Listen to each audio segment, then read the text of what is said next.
Hello and welcome back to all dear students. Welcome to Career Planet. So students, we are studying a chapter P block elements. पिछली class में P block के तत्व में पिछली class के अंदर हमने डिस्कस किया था फॉस्फीन, फॉस्फोरस के अपर रूप, allotropes of phosphorus and phosphine, ठीक है, और फॉस्फोरस ट्राईहेलाइड्स, आफ्टर दैट फॉस्फोरस पेंटाहेलाइड्स, ठीक है। तो आज की क्लास में हम एक इम्पॉर्टेंट टॉपिक डिस्कस करने वाले, बहुत अच्छा लेक्चर रहेगा, काफ़ी कुछ तुम्हें सीखने को मिलेगा and that is oxy acids of phosphorus, phosphorus के ऑक्सी अम्ल। अब फॉस्फोरस का अम्ल है मतलब पी तो हो गई और साथ साथ में क्या होगा, ऑक्सीजन हो गई। तो बस एक चीज़ को गांठ बांध लेना, मैं कोई भी एसिड बताऊँ P double bond O compulsory है। मैं तो सारे एसिड बताऊंगी, सबके स्ट्रक्चर में कहूँगी लो सबके स्ट्रक्चर बनाओ, संरचनाएं बनाओ, है ना, हाइब्रिडाइजेशन बताओ, बेसिसिटी बताओ, संकरण है, क्षारकता है, ठीक है। तो तुम्हें ध्यान रखना है कि तुम जो भी बनाओ P double bond O, P double bond O compulsory है और उसके बाद में पी के साथ ओ एच लगाना जरूरी है। बाकी जो सब सेट होता है वो वैसे कर देना, ठीक है। देखते हैं, है ना। तो आज हम स्टार्ट करते हैं ऑक्सी एसिड्स ऑफ फॉस्फोरस। तो बच्चों, ऑक्सी एसिड्स ऑफ फॉस्फोरस में एक चीज़ तो मैंने आपको बता दी, P double bond O compulsory है ना। हमारा टॉपिक है आज का फॉस्फोरस के ऑक्सी अम्ल, ठीक है, फॉस्फोरस के ऑक्सी अम्ल। अब बच्चे, फॉस्फोरस जो है ऑक्सी एसिड की दो श्रेणियां बनाता है ना। फॉस्फोरस ऑक्सी एसिड की दो सीरीज बनाता है, दो श्रेणियां बनाता है, ठीक है। फॉस्फोरस के ऑक्सी अम्ल की दो श्रेणियां हैं। एक आता है बच्चे फॉस्फोरस अम्ल, ठीक है। फॉस्फोरस के ऑक्सी एसिड में एक तो आएंगे आपके फॉस्फोरस अम्ल, है ना, और दूसरी जो सीरीज है वो है फॉस्फोरिक अम्ल। अब तो मिलेगा ये क्या नई चीज है, फॉस्फोरस है और फॉस्फोरिक है, तो अभी हम इसको डिस्कस करते हैं, है ना। मतलब अस लगेगा और एक लगेगा इस तरह से, ठीक है। तो फॉस्फोरस अम्ल, फॉस्फोरिक अम्ल, फॉस्फोरस ऑक्सी अम्ल की दो श्रेणियां, दो सीरीज बनाता है, ठीक है ना। पहली सीरीज तो हम कहेंगे फॉस्फोरस अम्ल, एक्चुअली फॉस्फोरस अम्ल होता है आपका H3PO3 और फॉस्फोरिक अम्ल तो वो होता है आपका H3PO4, ठीक है। अब बच्चों, हमारे पास नए नए शब्द आएंगे, हमारे पास आएगा पाइरो, हमारे पास आएगा हाइपो, हमारे पास आएगा मेटा। तो हमारे पास तीन पूर्व लग्न हैं, पाइरो, हाइपो, मेटा। तो तुम्हें ध्यान रखना है कि अगर मेरे पास, देखो यहाँ मैं लिखती हूँ एसिड अम्ल और यहाँ मैं लिखती हूँ उसका पूर्व लग्न कि भाई पाइरो कब लगाना है, हाइपो कब लगाना है और मेटा कब लगाना है, ठीक है, एसिड और उसका प्रीफिक्स। तो मान लो कि अगर एक अम्ल का अणु है, एक अम्ल का अणु है और मैंने उसमें से ऑक्सीजन माइनस किया है, एक एसिड मॉलिक्यूल है और मैंने सिर्फ ऑक्सीजन माइनस किया है, तो बच्चे प्रीफिक्स आएगा हाइपो।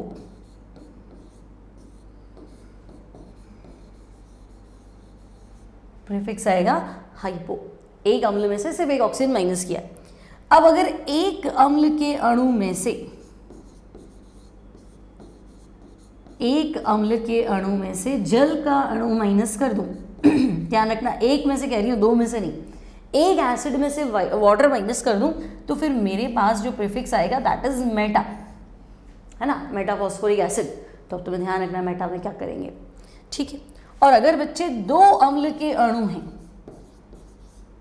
ठीक है, दो अम्ल के अणु हैं और दो अम्ल अणुओं में से हमने जल का अणु माइनस किया, दो एसिड मॉलिक्यूल में से अगर मैंने वाटर माइनस किया, तो फिर मेरे पास प्रीफिक्स आना चाहिए पाइरो, ठीक है, पाइरो। तो हाइपो कब आएगा, एक एसिड में से ऑक्सीजन माइनस करूंगी, मेटा कब आएगा, एक एसिड में से वाटर मॉलिक्यूल माइनस कर दूंगी, और पाइरो कब आएगा, तो दो एसिड मॉलिक्यूल में से, है ना, दो अम्ल अणुओं में से मैं क्या करूं, वाटर को माइनस करूं। बस इस चीज को पकड़ लो, सारा काम तुम्हारा बन जाएगा, ठीक है। अब आगे बढ़ते हैं।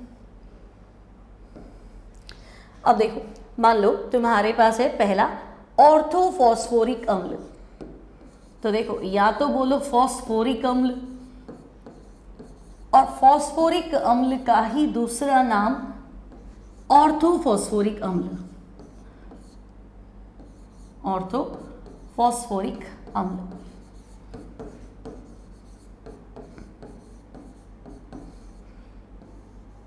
ऑर्थोफॉस्फोरिक अम्ल।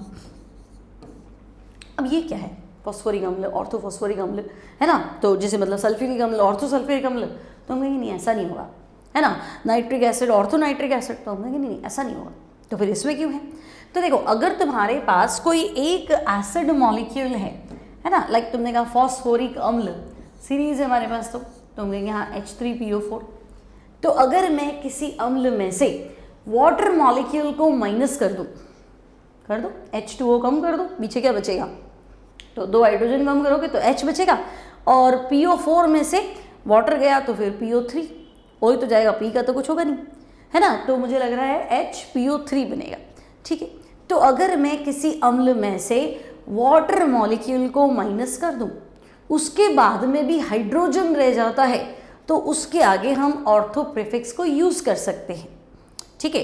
भाई सल्फ्यूरिक एसिड को तो मैं नहीं बोल सकती थी, क्योंकि अगर मैं सल्फ्यूरिक एसिड में से, सल्फ्यूरिक एसिड क्या था? H2SO4 था ना। अगर मैं सल्फ्यूरिक एसिड में से वाटर माइनस कर दूं, तो देखो H2 में से H2 गया, S में से कुछ नहीं गया, 4 में से 3 गया, तो SO3, तो मुझे SO3 मिल रहा है, पीछे H बचता ही नहीं, तो इसके आगे ऑर्थो नहीं लगेगा, है ना। नाइट्रिक एसिड है, एनहाइड्राइड निकालो, तो तुम कहोगे तो अकेला ही है, तो डबल कर दो। तो 2 लेने के बाद भी अगर इसमें से वाटर माइनस करते हो तो पीछे N2O5 बनेगा, तो हाइड्रोजन पीछे नहीं रहता है ना। तो अगर हाइड्रोजन रहता है बच्चे, अगर हाइड्रोजन रहता है तब तुम्हारे को आंसर में लिखना है ऑर्थो, और अगर नहीं रहता है तो ऑर्थो शब्द का प्रयोग नहीं होगा, ठीक है। तो मैं कहूँगी अच्छा फॉस्फोरिक लिखो, इसमें मैं ऑर्थो लिख सकती हूँ। अब संरचना बनाओ, है ना। अगर ऑर्थो फॉस्फोरिक एसिड कहा है तो भाई संरचना बना दो, ठीक है। तो संरचना कैसी बनेगी? तो हम कहेंगे देखो P डबल बॉन्ड O तो कंपल्सरी है, अभी तो बोला मैंने P डबल बॉन्ड O तो कंपल्सरी है, तो हम कहेंगे ठीक है PO4 में एक तो डबल बॉन्ड O आ गया, अब 3 ऑक्सीजन है और 3 H है, तो एक OH, दूसरा OH और तीसरा OH। और फॉस्फोरस के तो दम ही 5 बॉन्ड बनाने का था, तो 5 बॉन्ड बना लिए ना, ठीक है। अब यहाँ पे तुम क्या करो, सिग्मा बॉन्ड काउंट करो, ठीक है। तो हम कहेंगे देखो पाई डबल बॉन्ड में तो एक सिग्मा एक पाई, ये सिग्मा एक सिग्मा एक सिग्मा, तो मैं कहूँगी भाई यहाँ सिग्मा बॉन्ड जो है वो कितने हैं? 4 है, तो बेटा बॉन्ड पेयर 4, ठीक है। अब बॉन्ड पेयर 4 तो संकरण, तो मुझे बताओ 4 बंधन युग्म में संकरण क्या होता है? sp3। अब जो मैं बात बता रही हूँ उसको समझना, ठीक है। अब हमें क्या समझना है, तो देखो संकरण sp3 मतलब फॉस्फोरस केंद्रीय परमाणु में तो होता है संकरण, तो हम कहेंगे केंद्रीय परमाणु फॉस्फोरस में हमने निकाल दिया संकरण क्या है? sp3। तो फॉस्फोरस अपने सारे p इलेक्ट्रॉन p ऑर्बिटल को यूज कर चुका है। भाई कक्षक क्या होता है? फॉस्फोरस का बाध्यम कोश क्या है? 3s 3p 3d। तो तुमने कहा संकरण में s और p भाग ले रहे, तो s खत्म p खत्म, ये तो संकरण में आ गए। तो फिर ये पाई बॉन्ड कैसे बनाया? p ऑर्बिटल से तो नहीं बनाया, तो हम कहेंगे संकरण sp3 मतलब p कक्षक खत्म। अब इसने पाई बंध बनाने के लिए अपने d ऑर्बिटल का प्रयोग किया है। तो बच्चे फॉस्फोरस का तो d ऑर्बिटल और ऑक्सीजन के पास तो d है नहीं, तो ऑक्सीजन का p ऑर्बिटल और ऑक्सीजन का संकरण sp2 है ना। तो d पाई p पाई बॉन्ड कितने हैं? तो हम कहेंगे d पाई p पाई बॉन्ड यहाँ पे 1 है ना। d पाई p पाई मतलब फॉस्फोरस अपने d कक्षक का प्रयोग करता है इस पाई बॉन्ड को बनाने के लिए, तो हम कहेंगे ओके d पाई p पाई बॉन्ड 1 है। अब क्षारकता कितनी है? तो बच्चे किसी अम्ल की क्षारकता है ना, उसमें उपस्थित OH ग्रुप्स की संख्या होती है। अगर मैं आपसे कहूँगी भाई इस अम्ल की क्षारकता बताओ, तो किसी अम्ल में उपस्थित OH समूहों की संख्या को उसकी क्षारकता कहते हैं। तो OH ग्रुप 3 है, तो इसकी क्षारकता कितनी होगी? तो हम कहेंगे 3। क्लियर? तो फॉस्फोरिक अम्ल H3PO4 की क्षारकता 3 है, क्योंकि इसमें OH ग्रुप्स की संख्या 3 है। संकरण sp3 है, बॉन्ड पेयर 4 है और डी पाई पी पाई बॉन्ड कितने हैं? तो बच्चे डी पाई पी पाई बॉन्ड की संख्या 1 है। बोलो कोई दिक्कत है क्या? है ना? तो अगर एग्जाम में आ जाए स्ट्रक्चर बनाओ तो बना लोगे। पहला क्लियर, आगे बढ़े।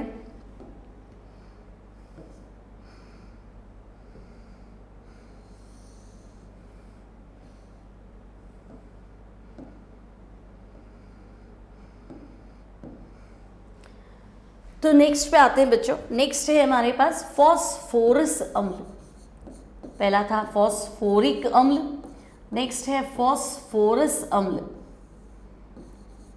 ठीक है, अब फॉस्फोरस अम्ल का जो फॉर्मूला है दैट इज H3PO3, H3PO3। अब हम कहेंगे ठीक है फॉस्फोरस अम्ल स्ट्रक्चर बनाओ, तो मैंने आपको क्या सिखाया, क्या चीज़ कंपल्सरी है? तो तुम कहोगे हाँ P डबल बॉन्ड हो तो कंपल्सरी है।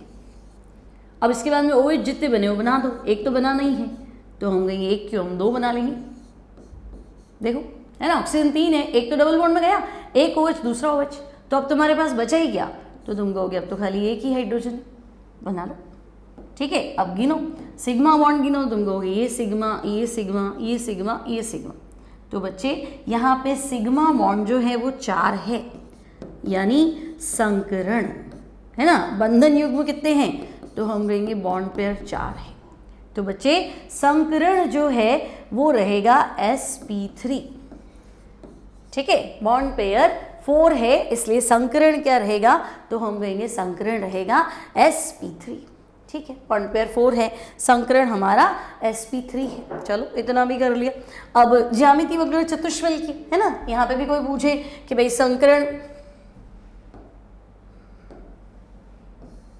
कहाँ चले गए हम, ओहो ठीक है, तो हमसे कोई पूछे कि यहाँ संकरण क्या था sp3, ज्यामिति तो चतुष्फल की है, इसमें कोई दिक्कत नहीं है।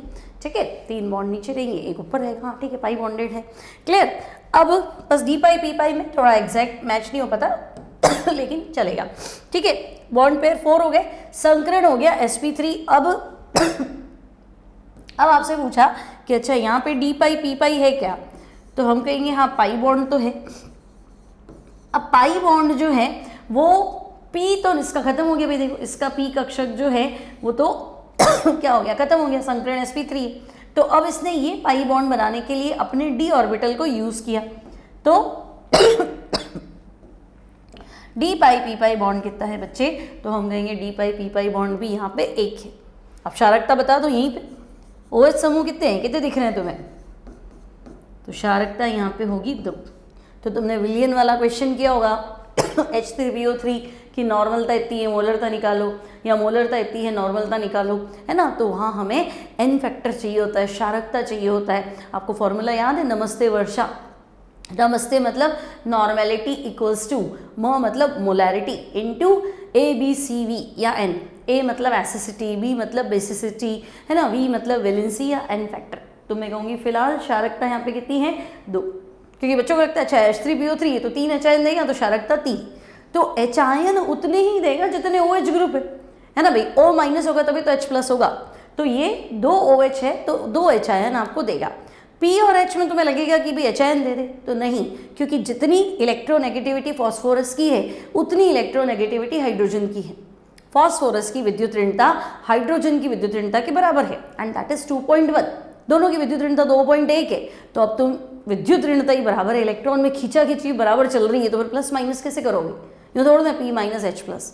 तो हम कहेंगे नहीं, ऐसा नहीं है, है ना, इलेक्ट्रोनेगेटिविटी का डिफरेंस नहीं है, तो कम से कम ये H आयन तो नहीं देने वाला। ठीक है, तो यहाँ पे डी पाई पी पाई बॉन्ड हो गया 1, और यहाँ पे OH ग्रुप 2 है ना बच्चे, इसलिए क्षारकता कितनी है? तो हम कहेंगे 2। This is phosphorous acid. ठीक है, अब आते हैं नेक्स्ट में। तो नेक्स्ट है बच्चे पाइरोफॉस्फोरिक अम्ल। ठीक है, तो पाइरोफॉस्फोरिक अम्ल, इसको डिस्कस करते हैं भाई।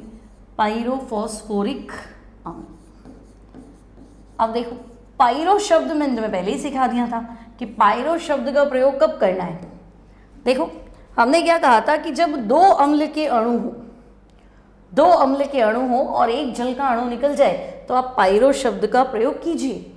तो ठीक है, 2 अम्ल के अणु है ना, तो तुम्हारे पास है पाइरोफॉस्फोरिक अम्ल, मतलब फॉस्फोरिक अम्ल लो, 2 फॉस्फोरिक अम्ल बनाओ और 1 वाटर निकाल दो, तो फॉस्फोरिक तो तुम्हें बनाना आता ही है। बोलो फॉस्फोरिक क्या था, P double bond O, OH, OH and OH, है ना, और 1 फॉस्फोरिक अम्ल और, तो बच्चे P डबल बॉन्ड O, फिर OH, OH और OH। तो मैंने आपको सिखाया कि 2 एसिड में से वाटर मॉलिक्यूल बाहर कर दो, तो अब जोड़ भी लोगे ना। बोलो POP दिख रहा है क्या, POP, है ना, तो मैं कहूँगी हाँ सिंपल ही तो है ही, POP। अब यहाँ क्या दिख रहा है, तो हम कहेंगे डबल बॉन्ड हो, यहाँ पे भी वही दिख रहा हो।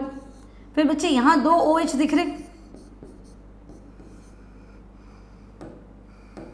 है ना, यहाँ पे 2 OH दिख रहे और यहाँ पे भी 2 OH दिखा दो,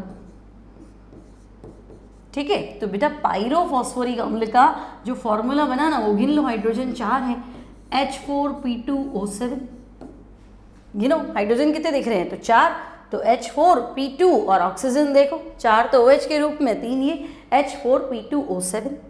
अब बेटा यहाँ पे 4 OH है तो क्षारकता, तो हम कहेंगे यहाँ 4 OH समूह है तो क्षारकता 4 हो जाएगी, ठीक है, क्षारकता 4। और कोई पूछ ले कि नहीं डी पाई पी पाई बॉन्ड तो गिनी ही नहीं, तो गिन लो। देखो अब तुम्हें पता है संकरण, ये फॉस्फोरस जो है इसका संकरण, तो 1 सिग्मा 2 3 4, संकरण यहाँ पे भी sp3 है, संकरण यहाँ पे भी sp3 है, तो भाई ये डी पाई पी पाई बॉन्ड है हमारा, है ना। तो एक तो ये वाला है और एक ये वाला है। ये पाई बॉन्ड कैसे बना है, डी पाई पी पाई समझते हो ना कि ये पाई बंद कैसे बना है, तो हम कहेंगे फॉस्फोरस ने तो अपने डी ऑर्बिटल का प्रयोग किया है ना। वैसे पाई बंद कब बनता है, जब सम पार्श्विक अपन होता है, पी सम पार्श्विक अपन, लेकिन पी तो है ही नहीं क्योंकि संकरण sp3 है।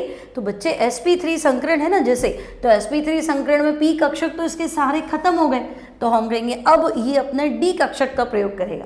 लेकिन ऑक्सीजन तो डबल बॉन्ड बना रहा है, तो एक p पड़ा है ना, और ऑक्सीजन में तो d होता ही नहीं, फर्स्ट मेंबर है, तो ये अपने p ऑर्बिटल को यूज करेगा। तो यहाँ d पाई p पाई बॉन्ड की संख्या हो जाएगी, एक इधर एक उधर, तो हम कहेंगे अच्छा 2, ठीक है। तो ये है हमारा पाइरोफॉस्फोरिक एसिड, और पाइरोफॉस्फोरिक एसिड का फॉर्मूला ध्यान रखना है, पाइरोफॉस्फोरिक एसिड का फॉर्मूला था H4P2O7, ठीक है। अब 4th जो है बच्चे, है ना, 4th है हमारे पास हाइपोफॉस्फोरिक एसिड,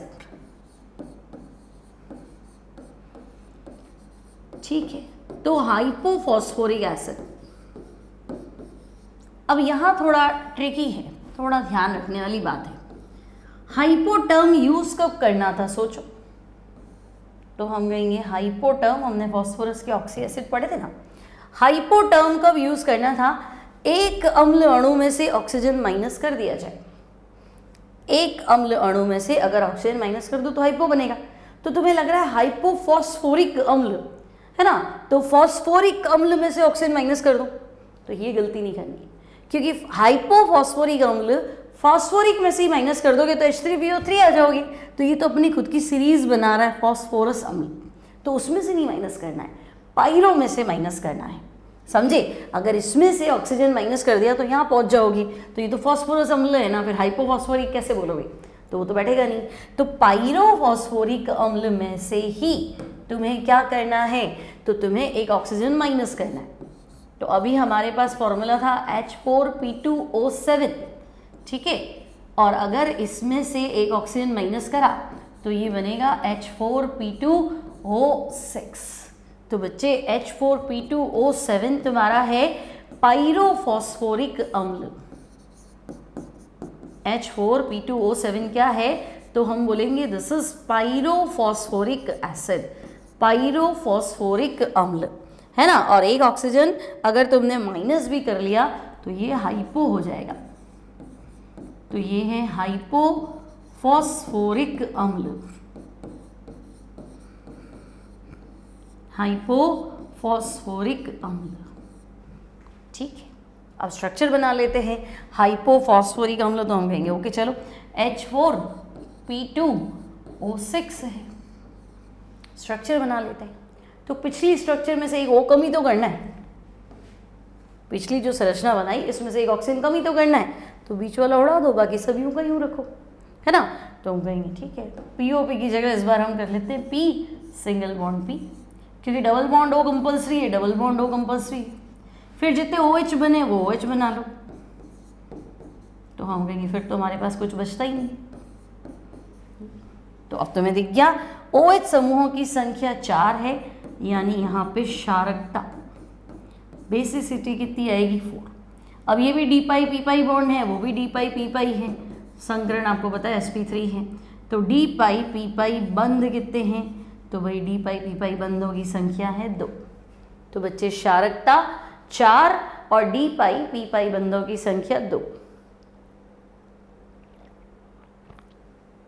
क्लियर। तो पाइरो हो गया, हाइपो हो गया। अब हमने मेटा शब्द का प्रयोग नहीं किया है ना, तो अब हम यूज करेंगे, ठीक है, अब हम यूज करेंगे मेटाफॉस्फोरिक अम्ल। मेटाफॉस्फोरिक अम्ल। अब देखो मैंने सिखाया था कि एक अम्ल में से ऑक्सीजन माइनस करते हैं तो हाइपो, एक अम्ल में से वाटर माइनस करते हैं तो मेटा, और 2 एसिड में से वाटर माइनस करते हैं तो पाइरो। तो मेटा क्या सीखा था, तो हम कहेंगे मेटा हमने अभी सीखा था। क्या सीखा था, देखो मेटा क्या सीखा था, एक अम्ल अणु में से क्या कर लो, वाटर मॉलिक्यूल को माइनस कर लो, ठीक है। तो एक अम्ल अणु है ना, तो मेटाफॉस्फोरिक अम्ल है, मतलब मेरे पास ले देके H3PO4 ही आ रहा है, ठीक है। तो मेटाफॉस्फोरिक अम्ल, तो मैं कहूँगी फॉस्फोरिक अम्ल लिख दो, H3PO4, ये है फॉस्फोरिक अम्ल, ठीक है। तो भाई ये फॉस्फोरिक अम्ल है, इसमें से वाटर माइनस कर, तो अगर मैं इसमें से वाटर माइनस कर दूं तो मेरे पास रहता है HPO3। तो एक अम्ल अणु में से वाटर माइनस करने पे मेटा प्रीफिक्स आएगा, तो मेरे पास ये है मेटा फॉस्फोरिक अम्ल, ठीक है, मेटा फॉस्फोरिक अम्ल। अब HPO3 कैसे बनाऊं, P डबल बॉन्ड O बनाऊंगी, OH बनाऊंगी, फिर तो सेट ही नहीं होगा, ऑक्सीजन का क्या करूं। तो आप बताओगे कि भाई ये जो मेटा फॉस्फोरिक अम्ल है ये 2 फॉर्म में एग्जिस्ट करता है ना, मतलब मेटा फॉस्फोरिक अम्ल, ठीक है, मेटा फॉस्फोरिक अम्ल यानी कि HPO3 है ना, 2 फॉर्म में, 2 रूपों में पाया जाता है, ठीक है भाई, 2 रूपों में पाया जाता है। आपसे पूछेगा मेटा फॉस्फोरिक एसिड जो है वो कौन से फॉर्म में पाया जाता है, कौन से रूपों में पाया जाता है, तो हम कहेंगे भाई इसके 2 फॉर्म में एग्जिस्ट करता है। कौन कौन से 2 फॉर्म हैं, तो देखो एक तो है रेखीय बहुलक, है ना, एक तो बहुलक श्रृंखला बना लेता है, तो रेखीय बहुलक, और दूसरा है बच्चों साइक्लिक ट्राइमर, साइक्लिक यानी चक्रीय, ट्राइमर यानी कि त्रिलक, ठीक है। तो रेखीय बहुलक और चक्रीय त्रिलक। अब अगर इसका रेखीय बहुलक रूप में है तो उसका नाम बदल जाएगा, रेखीय बहुलक में हम क्या कहेंगे, हम पॉली बोल देंगे, बाकी मेटाफॉस्फोरिक एसिड रहने दो। तो अगर ये रेखीय बहुलक में है तो इसका नाम आता है पॉली मेटाफॉस्फोरिक एसिड, है ना, रेखीय बहुलक मतलब पॉली मेटाफॉस्फोरिक एसिड। और चक्रीय त्रिलक तो भाई ट्राई, लेकिन चक्रीय है तो साइक्लो शब्द आना चाहिए, है ना, तो ट्राई साइक्लोमेटा फॉस्फोरिक एसिड। भाई मेटाफॉस्फोरिक एसिड तो है ही, बहुलक है तो पॉली लगा दो, चक्रीय है तो साइक्लो लगा दो, लेकिन चक्रीय में त्रिलक है तो ट्राई लगा दो, तो ट्राई साइक्लोमेटा फॉस्फोरिक एसिड, ठीक है, या ट्राई मत लगाओ तो साइक्लोमेटा फॉस्फोरिक एसिड, ट्राई को रहने दो, ठीक है, साइक्लोमेटा फॉस्फोरिक एसिड। ट्राई याद रखने के लिए याद रख लेना बेशा, ठीक है, ट्राइमर होता है तो ऐसे कर लेंगे। अब स्ट्रक्चर बनाओ, रेखीय बहुलक और त्रिलक का स्ट्रक्चर बनाओ, तो हम ओके भाई स्ट्रक्चर बना लेते हैं।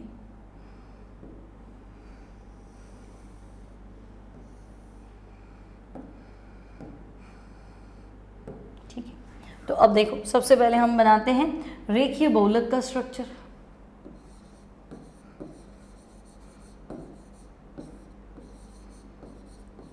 रेखीय बहुलक का स्ट्रक्चर बनाए तो हम कहेंगे ठीक है, रेखीय बहुलक मतलब नाम क्या था, तो हम कहेंगे poly Meta phosphoric acid, poly Meta phosphoric acid,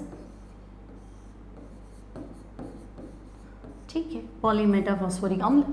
तो बच्चे बहुलक है किसका, तो हम कहेंगे HPO3 का बहुलक है, तो HPO3 होल बहुलक है। अब स्ट्रक्चर तो थोड़ा तो हमें क्लियर ही है कि देखो P डबल बॉन्ड हो तो बनाना ही है, तुम सिर्फ HPO3 को दिमाग में रखो तो हम कहेंगे हाँ हमने सोचा था P डबल बॉन्ड हो तो है ही और OH है ही। अब एक ही ऑक्सीजन एक्स्ट्रा रह जाता है, देखो 1 और 2 हो गए ना, एक ऑक्सीजन एक्स्ट्रा रह जाता है तो उसको बांध लेते हैं आगे से POP। अगला बनाओ तो हम कहेंगे P डबल बॉन्ड हो OH और इसका ऑक्सीजन एक्स्ट्रा ही, फिर अगला तो P डबल बॉन्ड हो OH। तो भाई ये कहीं ना कहीं से बंधेगा आगे, बहुलक है तो आपको पता ही है ना। तो 3 इसके 3 इसके, उसके 2 ही हो रहे हैं, तो यहाँ एक ऑक्सीजन बना लो और इसको खोल दो ऐसे, ठीक है, तो इन 3 हो जाएंगे। तो ये है पॉलीमेटा फॉस्फोरिक एसिड। भाई मेटा फॉस्फोरिक एसिड, मेरे पास फॉस्फोरिक एसिड था, फॉस्फोरिक एसिड क्या था H3PO4, मैंने कहा था मेटा शब्द लगाओगे तो वाटर माइनस कर देना, तो 3 हाइड्रोजन में से 2 हाइड्रोजन माइनस किए तो H, PO4 में से O माइनस किया तो PO3, ठीक है। अब बहुलक है तो बच्चे N लगा दिया, N लगा दिया तो स्ट्रक्चर बन गया, ठीक है। तो ये है पॉलीमेटा फॉस्फोरिक एसिड। अब हमें लगे कि नहीं भाई ट्राइमर बनाओ, है ना, ट्राइमर बना दो, तो चक्रीय त्रिलक बना लेते हैं, ठीक है। चक्रीय त्रिलक नाम क्या था, तो हमने लिखा था cyclometa phosphoric acid, cyclometa phosphoric acid, phosphoric अम्ल, ठीक है। अब बच्चे त्रिलक है ना, त्रिलक है मतलब HPO3 और होल 3, बोलो त्रिलक है तो क्या कर दूं, होल 3 करना पड़ेगा, त्रिलक है तो, ठीक है।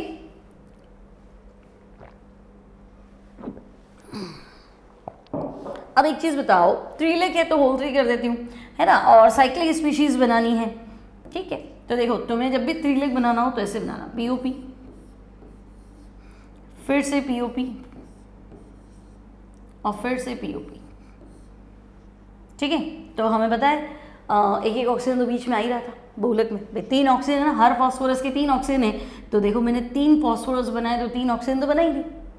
अब हर फास्फोरस के पास P डबल बॉन्ड O होना जरूरी था, तो मैंने सब में P डबल बॉन्ड O बना दिया, ठीक है। और सबके पास एक OH जरूरी था, तो सबके पास एक OH लगा दिया, तो मेरे हिसाब से तो सारी डिज़ायर फुलफिल होगी इसकी, देखो है ना, ये इतनी सी स्ट्रक्चर देखो, ठीक है, ये इतनी सी स्ट्रक्चर देखो, ये इतना देखो, ये एक HPO3 है ना, ये दूसरा देखो, ये P डबल बॉन्ड O और OH, हाँ ये एक HPO3 और ये तीसरा देखो, ये 3 फैमिलीज है जो आपस में कनेक्टेड है ना। देखो ये HPO3, ये HPO3 और वो भी देखो HPO3, ठीक है। तो HPO3 का मैंने त्रिलक बना दिया है कुल मिला के, है ना, तो इसको हम बोलेंगे साइक्लोमेटा फॉस्फोरिक एसिड। तो एक तो रेखीय बहुलक था और एक क्या था, चक्रीय त्रिलक था, इसलिए मैंने इसके आगे क्या लगा दिया, साइक्लो टर्म लगा दिया, ठीक है। अब एक और टर्म है हमारे पास, हाइपोफॉस्फोरस एसिड, ठीक है। तो एक और टर्म ले लेते हैं हम, हाइपोफॉस्फोरस एसिड, इसको डिस्कस करते हैं।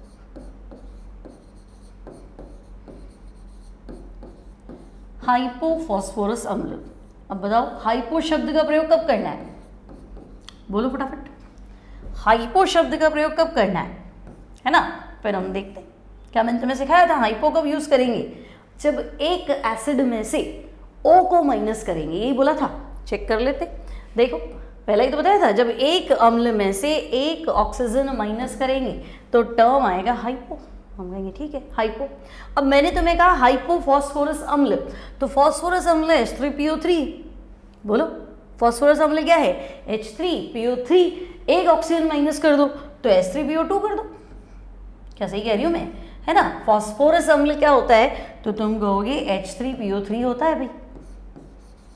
फॉस्फोरस अम्ल क्या होता है, H3PO3, this is phosphorous acid, ठीक है ना। लेकिन हम बात किसकी कर रहे हैं, हम बात कर रहे हैं हाइपो की, ठीक है। तो हाइपो के लिए हम क्या करेंगे, इसमें से एक ऑक्सीजन माइनस कर देंगे तो ये हो जाएगा H3PO2, है ना। H3PO3 था, अब क्या हो जाएगा H3PO2, ठीक है। अब हुआ क्या, तो देखो स्ट्रक्चर बनाओ, तो तुम कहोगे P डबल बॉन्ड O, ये तो जरूरी था, और उसके बाद OH बना लो। तो मैं कहूँगी अगर P डबल बॉन्ड O बना लेती हूँ, OH बना लेती हूँ, तो O तो खत्म ही हो गए, O तो मेरे पास थे ही दो, एक वहाँ ले लिया, एक वहाँ ले लिया। अब हाइड्रोजन कितने हैं, तो अभी भी हाइड्रोजन 2 बच जाते हैं, ठीक है। अब संकरण वगैरह में कोई फर्क नहीं आएगा, संकरण अभी भी इसका sp3 है, d पाई p पाई बॉन्ड इसका अभी भी 1 है, ये सब चीज़ें तो फिक्स है ना। और क्षारकता पूछ ले तो क्षारकता OH समूह की संख्या, तो क्षारकता इसकी 1 है, वो सब में कोई चेंज नहीं आएगा। चेंज कहाँ आएगा, तो देखो इसमें pH बॉन्ड है ना, और ये कोशिश करेगा pH बॉन्ड स्टेबल नहीं है, POH में कन्वर्ट हो जाऊं, ठीक है। तो वे अम्ल जिनमें pH बंद पाया जाता है, pH मतलब फॉस्फोरस सिंगल बॉन्ड हाइड्रोजन, क्योंकि विद्युत ऋणता का अंतर भी नहीं है ना, pH बंद पाया जाता है, वे चाहते हैं कि हमें ऑक्सीजन मिल जाए।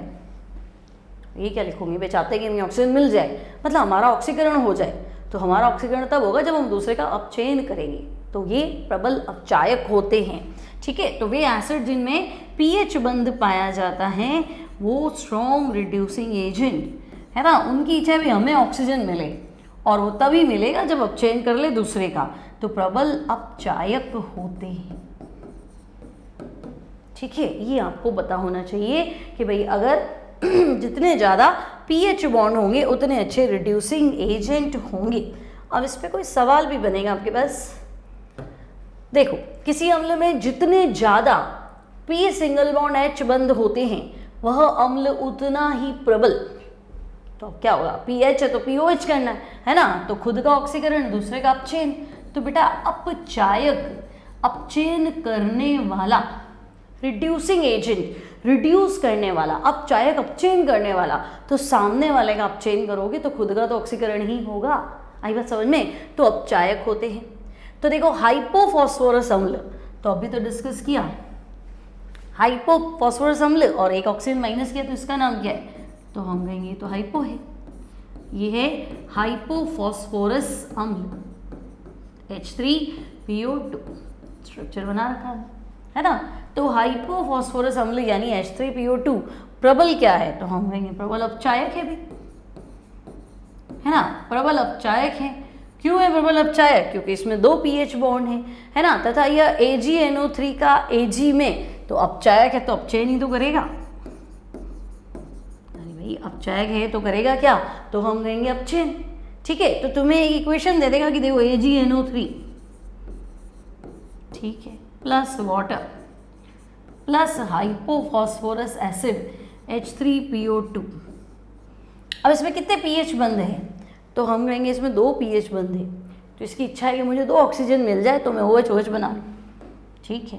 तो अब इसको चाहिए 2 ऑक्सीजन, है ना, तो ये क्या करेगा, यहाँ से ऑक्सीजन उठाएगा, तो 3 हो गए, तो मैं एक और वाटर ले लेती हूँ, यहाँ से भी ऑक्सीजन उठा लेगा, तो कितने हुए 4। तो H3PO2 पहले एक वो उठाएगा H3PO3, फिर एक वो उठाएगा H3PO4, और ये 4 नवजात हाइड्रोजन मतलब H, सिर्फ H, तो ये 4 हाइड्रोजन यहाँ से 4 नाइट्रेट को उठाएंगे तो HNO3 बन जाएगा। फिर मेरे पास क्या रह गया Ag, तो अब मेरा आंसर है 4Ag, ठीक है, प्लस 4 HNO3, ठीक है भाई, 4Ag प्लस 4 HNO3, और बाकी क्या रह गया, 4 हाइड्रोजन 4 नाइट्रेट और H3PO3 और H3PO4, तो मैं कहूँगी ये बन गया H3PO4, ठीक है। तो एक एसिड में बच्चे जितने ज़्यादा पीएच बॉन्ड होंगे उतना बढ़िया क्या होगा, अपचायक होगा। ठीक है। नेक्स्ट क्या है, तो भाई ऐसे फास्फोरस के ऐसे एसिड जिनमें इनका +3 ऑक्सीडेशन स्टेट है वो शो करते हैं बच्चे विषमानुपातीकरण, मतलब समझते हो ना, डिस्प्रोपोर्शियोनेशन। उदाहरण तो देखो, फास्फोरस का ऐसा एसिड जिसमें +3 ऑक्सीडेशन स्टेट, तो वो है हमारे पास H3PO3 में। तो अगर मैं H3PO3 को गर्म करूं तो H3PO3 को गर्म करने पर यह H3PO4 वह PH3 बनाता है ना। अगर मैं H3PO3 को गर्म करूं तो वो बनाता है H3PO4 और PH3। ठीक है। तो देखो H3PO3 H3PO3, ठीक है। और अगर इसको मैं गर्म कर देती हूँ, है ना, तो अब अगर मैं इसको गर्म करूँगी तो क्या होगा, तो देखो H3PO3 है ना, यहाँ से ले लेती हूँ, एक ऑक्सीजन तो इसको दे देगा, एक ऑक्सीजन इसको दे देगा, एक और ले लेती हूँ ताकि 4 में बैलेंस ही हो जाए, H3PO3। ठीक है। तो ये अपना एक ऑक्सीजन इसको सप्लाई करेगा, एक इसको सप्लाई करेगा और एक ऑक्सीजन इसको, मतलब ये नीचे वाला है ना, देखो इसका pH3 अलग कर देती हूँ, ये 3 ऑक्सीजन छोड़ देगा, तो एक एक एक, तो 3 तो हो जाएंगे H3PO4, है ना, पीछे क्या रहेगा PH3। ठीक है। तो सिंपल तरीके से अभिक्रिया लिखनी थी तो ये लिखनी थी भाई, H3PO4 है, इसमें फास्फोरस की ऑक्सीडेशन, H3PO4 नहीं H3PO3 है, PO3 है ना सारा, तो H3PO3 है, फास्फोरस की ऑक्सीडेशन स्टेट 3 है। इसको अगर हम हीट करते हैं तो ये फास्फोरिक एसिड बनाता है जहाँ ऑक्सीकरण अवस्था 5 आती है, साथ में ये PH3 बनाता है जहाँ ऑक्सीडेशन स्टेट -3 आती है। ठीक है।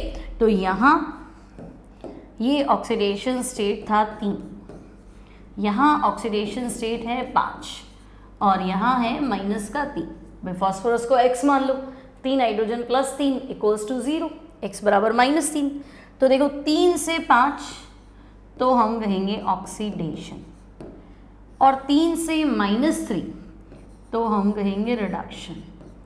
तो विषमानुपातीकरण, असमानुपातीकरण, केंद्रीय परमाणु ऑक्सीकृत भी हो रहा है और केंद्रीय परमाणु अपचयित भी हो रहा है, तो oxidation as well as reduction, तो ऐसे रिएक्शन को बोलते हैं डिस्प्रोपोर्शियोनेशन रिएक्शन या विषमानुपातीकरण अभिक्रिया। तो ये हमारे सारे कंप्लीट हो गए बच्चों फास्फोरस के एसिड। फास्फोरस ऑक्सी एसिड की 2 सीरीज बनाता है, फास्फोरस एसिड और फास्फोरिक एसिड, 2 सीरीज है। ठीक है। अब फास्फोरस पे जाएंगे बच्चों तो H3PO3 है और फास्फोरिक पे जाएंगे तो H3PO4 है। ठीक है। कुछ भी एसिड बनाओ तुम्हें ध्यान रखना है P≡O कंपल्सरी है, मतलब तुम्हें ये तो बनाना ही है, जो भी स्ट्रक्चर बनाओ P≡O कंपल्सरी है, उसके बाद POH भी क्या है, कंपल्सरी है। पहले P≡O बनाएंगे, उसके बाद में POH बनाएंगे, फिर बाकी को सेट कर लो। अब प्रीफिक्स सिखा दिए, एक एसिड में से ऑक्सीजन जाएगा तो हाइपो लगाना है, एक एसिड में से वाटर जाएगा तो मेटा लगाना है, 2 अम्ल में से वाटर जाएगा तो पायरो बनाना है।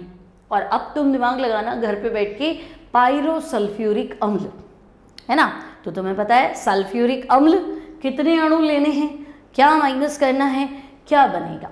Sulphuric acid same structure, phosphorus में P≡O है, सल्फ्यूरिक में S≡O है, लेकिन 2 बार, क्योंकि फास्फोरस तो मैक्सिमम ऑक्सीडेशन स्टेट 5 है, वहाँ पे मैक्सिमम अधिकतम ऑक्सीकरण अवस्था 6 है, तो सल्फर बीच में, ≡O ऊपर, ≡O नीचे, बाकी दोनों तरफ OH। अब पायरो कैसे आएगा, पायरोसल्फ्यूरिक एसिड क्या होगा, फॉर्मूला क्या बनेगा, ओलियम क्या है ना, सधूम सल्फ्यूरिक अम्ल ओलियम, तो वो तुम खुद बनाओगे स्ट्रक्चर, है ना, और मुझे कॉम्पैक्ट फॉर्मूला लिख के भेजोगे। जैसे पायरो वाले का क्या बताया था, H4P2O7, वैसे तुम मुझे कुछ लिख के भेजना कि भाई ये मेरा यही बन रहा है, ठीक है। तो कमेंट बॉक्स में कमेंट कर देना। अगर आपने बना लिया है तो लेक्चर अच्छा लगे तब भी कमेंट कर देना कि हाँ हमारा बराबर पढ़ाई चल रहा है। तो मिलेंगे नेक्स्ट टाइम नेक्स्ट क्लास में। Till then take care and good bye.